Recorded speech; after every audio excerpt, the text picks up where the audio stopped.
안녕하세요. 중부대 병원 간호사 여러분. 지금부터 병원 내 사고로 혈액을 통해 감염될 수 있는 B형 감염에 대해 알아보겠습니다.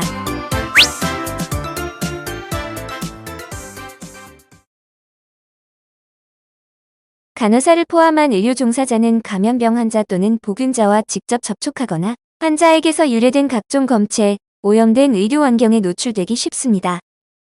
따라서 각종 병원성 미생물에 감염될 가능성이 매우 높은 직군이라고 할 수 있습니다. 특히 주사침 상해로 인해 의료 종사자들이 감염에 노출되기 쉬운데요. 주사침 상해는 주사침과 같은 날카로운 기구에 찔려 발생하는 안전사고로 날카로운 의료기구들을 많이 사용하는 수술실, 응급실, 주사실 등의 부서에 근무하고 있는 의료 종사자에게 흔히 발생하고 있습니다. 주사침 상해가 발생하였을 때 발생하는 가장 대표적인 혈액맥의 감염 질환의 원인은 헤퍼타이티스 B 바이러스, 헤퍼타이티스 C 바이러스, 휴먼 이뮤노디피션시 바이러스가 있습니다. 이에 노출된다면 B형 간염이나 C형 간염, 후천성 면역 결핍증 등 혈액맥에성 감염의 위험에 놓이게 됩니다. 세계적으로 HIV나 B형 간염 등에 감염될 수 있는 주사침 자상이 연간 200만 건 이상으로 보고되고 있는데요.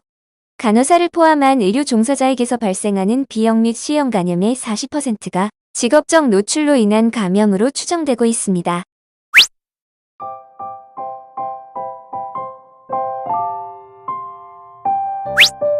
혈액맥의 노출 경로는 크게 세 가지로 나뉘는데요. 먼저 오염된 주삿바늘이나 의료용 칼 같은 날카로운 물질에 찔리는 경피 손상은 균이 혈액 내로 직접 침투하기 때문에 감염 위험성이 가장 높아 주의해야 합니다. 환자 혈액 또는 체액이 눈이나 코, 입 등의 점막에 튀거나 묻는 점막 노출은 점막 표면에 위치한 혈관에 감염원이 접촉하여 인체 내로 침입하게 됩니다. 피부 손상 부위에 혈액이나 체액이 접촉하는 피부 노출은 경피 손상이나 점막 노출에 비하면 감염 가능성이 낮지만 항상 경각심을 가지고 감염원에 노출되지 않도록 노력해야 합니다.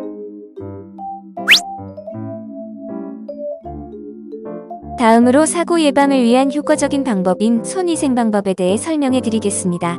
먼저 흐르는 깨끗한 물에 손을 적신 후 비누를 충분히 적용합니다. 이때 뜨거운 물을 사용하면 피부염이 발생할 수 있어 미지근한 물을 사용하도록 합니다. 다음은 손의 모든 표면에 비누액이 묻도록 15초 이상 다음과 같이 문지릅니다.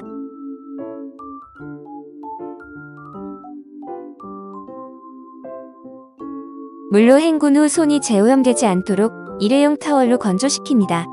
이때 수도꼭지를 잠글 시 사용한 타월을 이용하여 잠그도록 합니다. 마지막으로 사용한 타월은 반복 사용하지 않고 여러 사람이 공용하지 않도록 합니다.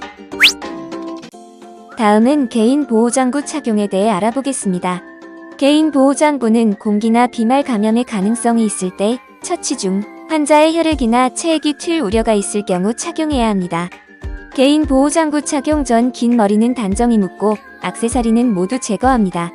또한 탈수 예방을 위해 수분 보충 및 미리 화장실에 다녀오도록 합니다. 착용 시에는 순서를 정확히 지키도록 합니다. 첫째, 보호구를 준비합니다. 둘째, 손위생을 실시합니다. 셋째, 가운을 착용합니다.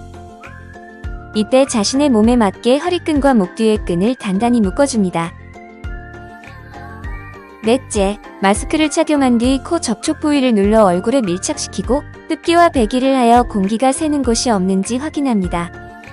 다섯째, 고글을 착용합니다. 여섯째, 옷 소매위를 덮도록 장갑을 착용합니다.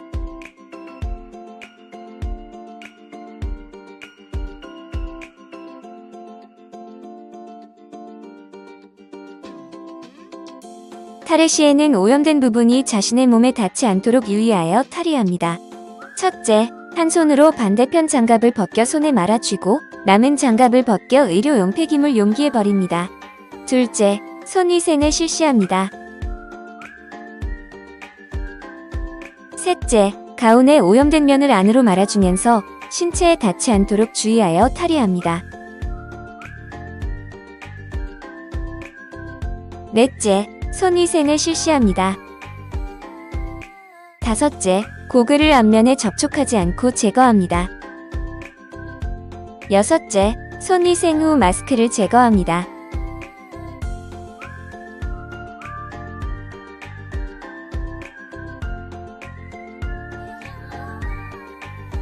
마지막으로 손위생을 실시하고 탈의를 마무리합니다.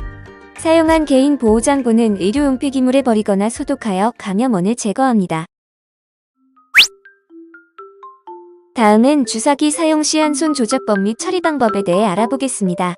먼저 사용한 주사바늘 뚜껑을 다시 닫는 것을 금지하도록 합니다. 이를 리캐핑이라고 하며 부득이하게 뚜껑을 씌워야 할 경우 한손 조작법을 사용합니다. 사용한 주삿바늘은 손상성 폐기물통에 즉시 안전하게 처리합니다.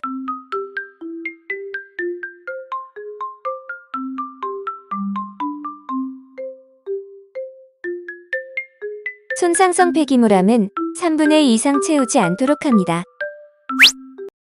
마지막으로 손상 시 대처 방법에 대해 알아보겠습니다. 먼저 노출 직후 경피 손상 시 찔린 부위의 혈액을 짜내고 즉시 흐르는 물에 씻도록 합니다. 이후 알코올이나 베타딘 등의 소독제로 손상 부위를 충분히 소독합니다. 점막 노출 시에는 흐르는 물이나 생리식염수를 사용하여 1에서 2분간 충분히 세척합니다.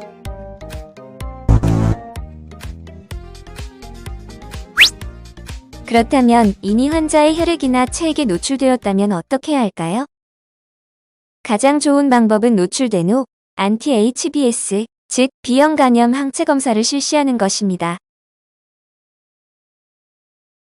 환자의 B형 간염 표면 항원이 음성이고 환자에게 노출된 의료 종사자의 항체 검사 결과 음성이면 예방접종을 시행하면 되지만 환자의 B형 간염 항원이 양성이고 의료 종사자의 항체 검사 결과 음성이라면 24시간 이내에 즉시 면역 글로불린 HBRG를 투여하고 예방접종을 시행해야 합니다. 만약 환자에게 B형 간염 항원이 있는지 없는지를 모르는 경우이고 의료 종사자의 항체가 음성일 경우에도 HPIG 투여와 예방접종을 시행해야 합니다. 의료 종사자들은 일반 인구보다 B형 간염에 걸릴 확률이 10배가 높고 연간 6%의 감염률을 보이고 있습니다. 의료 종사자는 감염 원인 환자뿐만 아니라 다른 환자와도 계속해서 접촉하기 때문에 다른 환자와 의료진들을 위해 사고 발생 시 즉시 보고하여 적절한 감염 예방 조치를 취하도록 합니다. 감염병 예방은 실천에서 시작됩니다. 나 자신과 환자, 가족, 공동체 모두를 지킬 수 있도록 적극적인 예방 관리를 실천하시길 바랍니다. 감사합니다.